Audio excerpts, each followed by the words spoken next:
Today we're going to go through a few steps that I took to help my low-end PC get a little bit more FPS in Shatterline. And I want to start by doing a few system settings and then finish up with the game settings. So here we go.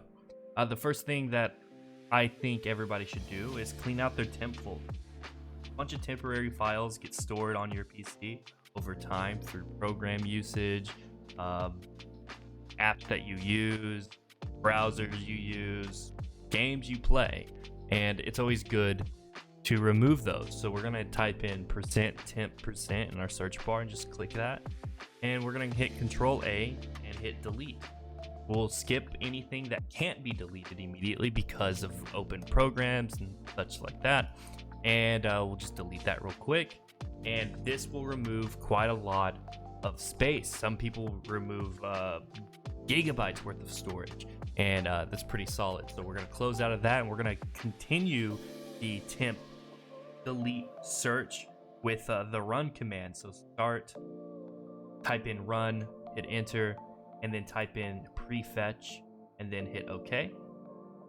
And then you'll go to another folder and delete everything on here and do the same tactic, right? Do this for all current items and hit skip, and this is going to remove all of your temp files that are really unnecessary and are just kind of hogging up space. Some people release a lot of memory from this, so it's always good.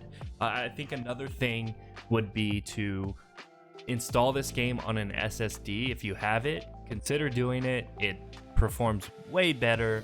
I ended up doing that, and I got a lot more performance through that. And then from here we can even go into disk cleanup and go into our C drive, because that's the disk that I want to clean up, and we can go systematically and select everything here. This will delete all sorts of stuff, your recycling bin items, your downloaded program files that don't need temporary internet files. You could go down the line. You could deselect certain things. For example, some people don't like selecting, I guess temporary internet files, but either way, I would say just select it all and clean it up. From here we're going to use a program called Razer Cortex. I really like Razer Cortex. Some people hate it because you could do all of this by yourself through registry edits and going through program to program, but I think this is a pretty good software and I want to showcase it. So here it is. So first we're going to go to System Booster. You can go to defrag and you can select all the games you want to defrag. Basically, it helps you clean up those temp files, clean up extra storage space, and use it. And as you can see, I have a lot of games and I can defrag my games and start scanning. Right after that, you can go into System Clean, and you can see that I just had done this. So let me go back, and basically you can select these nodes. If they're selected, they'll be lit up. That way you know, and you can just hit scan.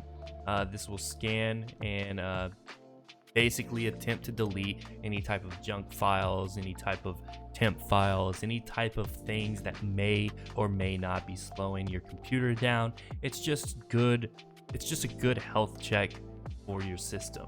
From there you could go to speed up, and then if you have games in here, as you know, as I said before, I've done this already, you can click speed up here, and then from here you can go to game booster, and you could select specifically Shatterline, or you could select multiple processes like CPU, Chrome, a bunch of stuff, right? There's a lot of services you can select. I've selected everything and ran it, and then I selected just Shatterline and ran it, and it released some memory for me. So that's also good. From there, those are most of the general techniques. If you're running Windows 10, you could go to game mode settings, and make sure that's turned on. It's actually really well developed. Game mode is very good for Windows 10, and I would recommend everyone use it. But on Shatterline, let's hop to Shatterline. Come on. All right, options. go to graphics. None of the keyboard, mouse, or anything else really matters. You want to stay native if you can. If not, if you have a 16:9 monitor, I would go as far down as 1600 by 900 in the resolution. If you're really not performing well on 1920 by 1080, use 1600 by 900. I think it's probably the second best, obviously. So full screen mode is very, very important. You want to run things in full screen. You don't want to run things in windowed full screen, because windowed full screen does not use or utilize your refresh rate for your monitor. I have a 144 hertz monitor. I want to try to get to 144 FPS at most times, if not close to it, and that will cap my hertz to whatever my screen is recording at, which is 16:9, 60 hertz. Yeah.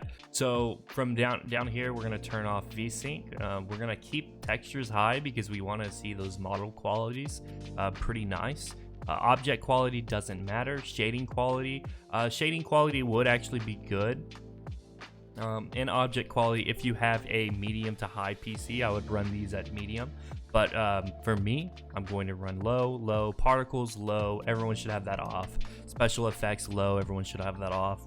Water quality does not matter. Lens flare, I don't know. I don't understand why that would ever be in an FPS game. Screen space reflection, same thing. Anti-aliasing, if you have if you find it annoying looking through jagged corners and stuff, and you can see the imperfections through like corners and tight buildings and stuff, I would run this on FXAA. If you don't care, I would turn it off. For your bloom, you want that off. Brightness, I just have that. This is all super preference, but I just turn it up a little bit to 75.